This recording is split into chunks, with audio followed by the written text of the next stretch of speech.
good to have you join us today. Hello and welcome to Business Daily. I'm Joon in Seoul. We have plenty on our plate today, so let's get started with a look at today's highlights. Korea's economic growth inches up during the second quarter thanks to stronger consumption, but concerns remain as it grew less than 1% for a third straight quarter.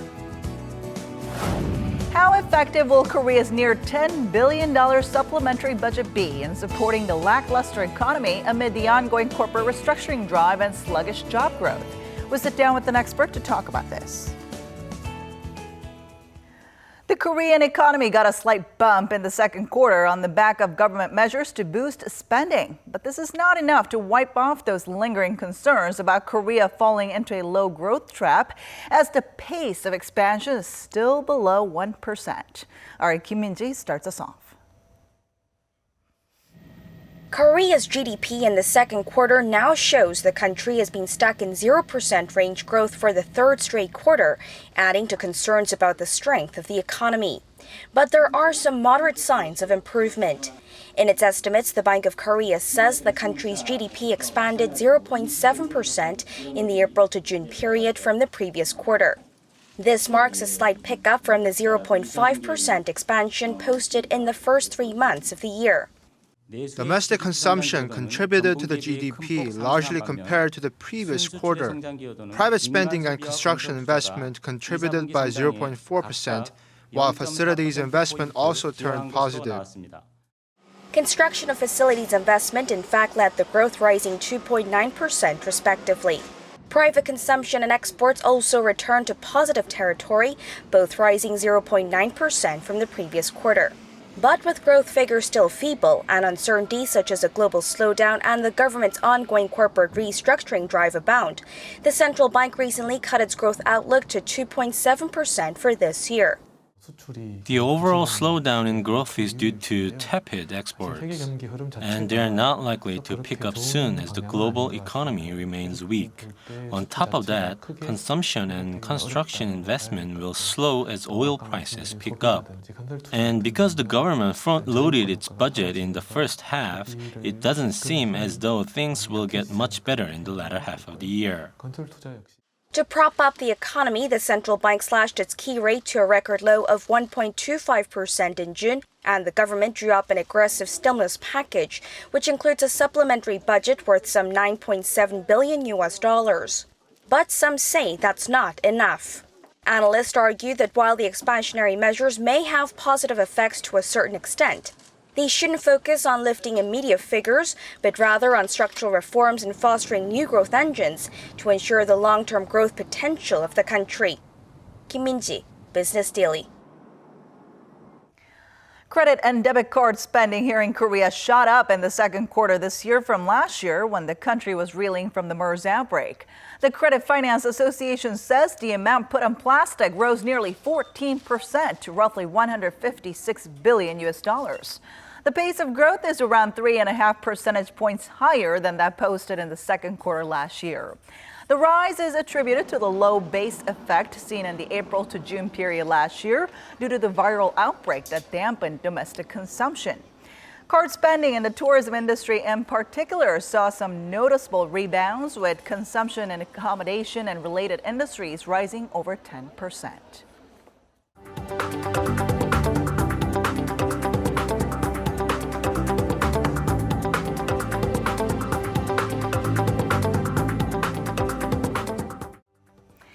The government's proposal for its supplementary budget has been submitted to the National Assembly this morning to help Korea cope with the ongoing corporate restructuring drive amid faltering exports and unemployment problems. But there are concerns that this extra budget won't be as effective in boosting the local economy. Take a look. Exports are feeble, new orders for shipbuilders are dry, domestic consumption is still weak, and youth unemployment remains a significant challenge for the economy. These are just a few of the many problems that led the government to draw up an extra budget to create more jobs, boost the regional economy, and give low and middle-income households a boost. This is not the first time that the Park Geun-hye administration has introduced an extra budget to revitalize the economy. Back in 2013, the government rolled out its first supplementary budget of 17.3 trillion won, followed by another 11.8 trillion won in 2015.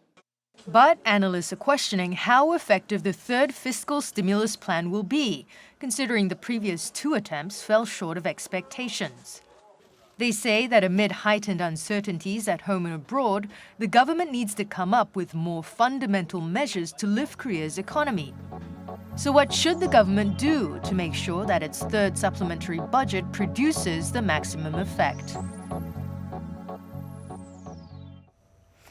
And to tell us more about this, Professor Joon from the Catholic University of Korea joins us in the studio today. So good to see you, Professor. Happy to be here. So last month, the government announced a $9.7 billion supplementary budget to boost the economy. And earlier, we heard about the country's second quarter GDP growth. Are conditions looking any better? Well, obviously, it's looking better than the first quarter. I'm especially happy to see that facility investment and consumption has grown. But even with this better second quarter growth rate, we're still running below the potential GDP growth, which is thought to be somewhere around 3.0 to 3.2%. And even that is a lot lower than what Korean people are used to.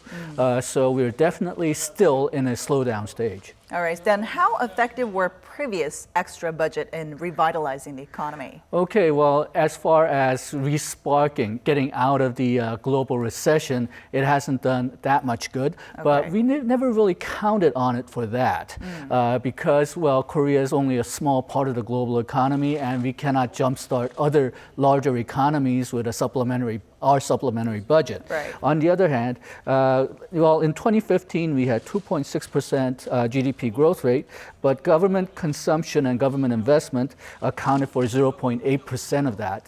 That's not only including the supplementary budget, but also the regular budget. Now, just considering the supplementary budget for 2015, they believe that it accounted for about 0.1% of additional GDP growth rate. Given that the size of the supplementary budget was 0.07% of the GDP and it hit 0.1% growth, that's not too bad an investment. So it did some good, but I think everybody's disappointed that it didn't bring Korea completely out of this slowdown that we're in. Now, I think it's worth mentioning that this is the third supplementary budget during the Park Geun-hye administration, and some are expressing concern about the frequency. Okay, well, given that it does seem to imply that the government hasn't estimated its budget well or slowdown is continuing, I can understand their concerns, but the answer is just right there in those two things. Okay. We're continually in a slowdown. So expansionary fiscal policy is usually necessary. Now, why didn't we count on that at the beginning of the year or at the end of the last year when they were planning this budget? Right. Well, government nowadays has to be a bit optimistic. If the government itself is pessimistic, then that'll have effect on not only the stock market, but on the real market as well. So they tend to go with, of the realistic projections, the most optimistic. Now, if you're making a budget plan, say you make a budget plan for a company or a school or whatever, you tend to go with the average projection or the more pessimistic of the realistic projections, the most pessimistic projections to be safe. But government cannot really use those two different projections. Right. So when they announce a more optimistic projection, they have to use that to make their budget plan. And during the year when things don't go as well as they hoped, then you have to have additional funds into the budget. Now, there are also worries, though, over too much dependence on the government when it comes to economic growth, because just last year, the government actually contributed to slightly under 1/3 of the country's growth. Right. Well, I think in a recession or a slowdown, that's to be expected. Now, macroeconomic role of fiscal policy and monetary policy, as a matter of fact, is to smooth out the lows and the highs. It doesn't necessarily mean you have to make the highs higher. That's somewhat different policy, a long-term growth policy. But if you're just looking at macroeconomic side of fiscal policy, your intention is to make things smoother. Now, critics say that this year's extra budget is actually an ineffective and short-term solution to boosting the economy, and that the government should focus more on nurturing new growth engines. What are your thoughts on this? Okay, well, I think the supplementary budget is not a good place to do that, because supplementary budget is meant originally to cover government shortfalls or something like natural disasters, which were unforeseen.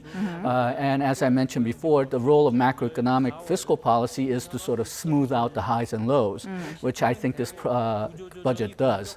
Now, if you wanted to make a long-term type of engines of growth, then I think that's better off doing it at the regular budget, because then you can make longer-term plans. And also, we haven't really had a lot of luck finding a new engine of growth.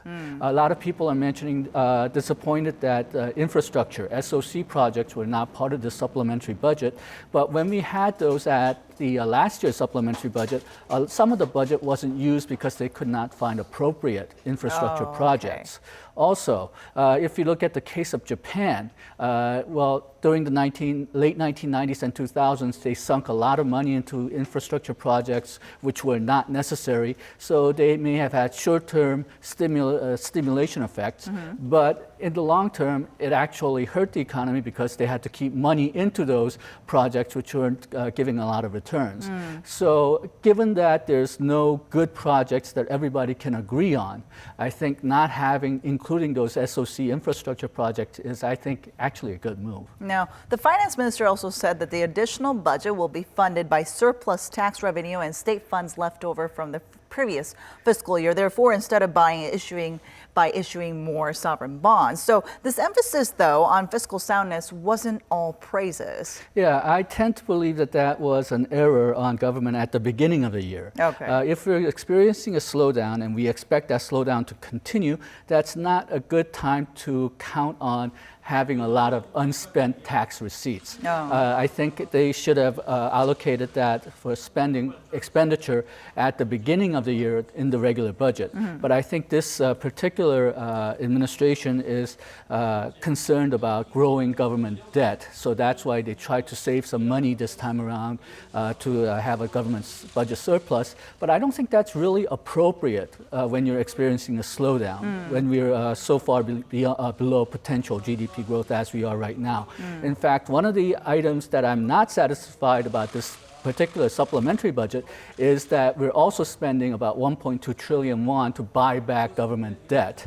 I think that money should have gone to expenditures, direct expenditures, income supports, or things that can go directly into consumption or investment. The only way that I think it makes sense is if we're refinancing the debt so that we're buying up high interest bonds and replacing them with low interest bonds, but I haven't heard anything about that. Okay, so the government has submitted the extra budget proposal to the National Assembly today. What tasks and challenges remain until we see it fully implemented? Okay, well, I think all parties agree that we do need a supplementary budget. But I think there's a lot of disagreement on sort of the political side of it and where the money is going. In fact, one of the biggest problems that I understand they're having right now is that this particular supplementary budget has no provisions for nursery daycare, and there's been a lot of political infighting between the parties and central and regional government over that item. So that may delay the passage of the supplementary budget. All right, we'll definitely keep an eye on where this goes from here on out. Thank you so much for coming in today, Professor. Thank you.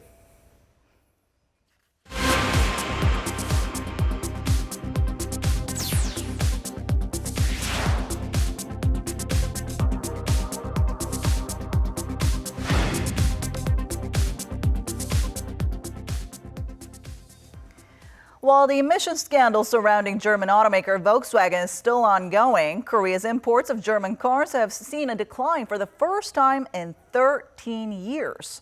According to Korea Automobile Manufacturers Association, Korea's imports of German vehicles during the first 5 months of this year fell below 52,000 units, dropping more than 12% on year. Inbound shipments from the European nation had increased every year since 2003, posting double-digit growth in recent years and notably recording fast increases in 2014 and 2015. In terms of German car sales here in Korea, Volkswagen dropped the most by more than 33% and Audi by over 10% in the first half of the year compared to the year before. Korea's shipbuilding industry, as we have reported many times, is currently under corporate restructuring. And concerns are growing over the future of these shipbuilders as their overseas orders have fallen by 90% over 3 years. And as our Uniskim reports, these companies are not alone.